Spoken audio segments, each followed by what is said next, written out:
ನೀವು ನೋಡಿದರೆ ಏನು ನೋಡುತ್ತೀರಾ ದೇವಸ್ಥಾನಗಳಲ್ಲಿ? ಏಕೆಂದರೆ ನಾನು ಇದನ್ನು ಏಕೆ ಹೇಳ್ತಾ ಇದ್ದೇನೆ ಅಂತ ಹೇಳಿದ್ರೆ, ಇದು ಮುಕ್ತೇಶ್ವರ ದೇವಸ್ಥಾನ ರಾಣೆಬೆನ್ನೂರಿನ ಹತ್ತಿರ ಇದೆ. ಇದರಲ್ಲಿ ನೀವು ನೋಡ್ತಕ್ಕಂಥ ವಿಶೇಷಗಳು ಬಹಳಷ್ಟಿದ್ದಾವೆ.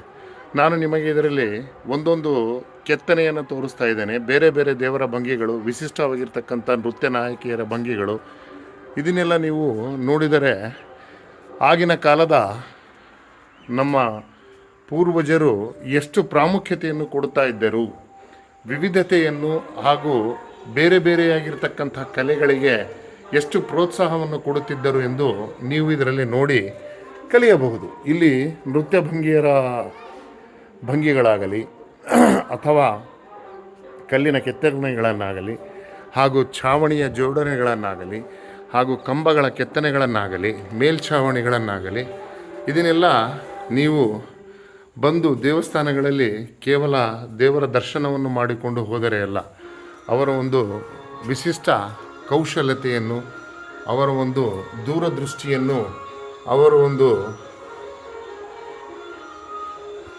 ಕಲೆಯನ್ನು ನೀವು ನೋಡಿ ಅನುಭವಿಸಿದರೇ ಧನ್ಯರಾಗುತ್ತೀರ.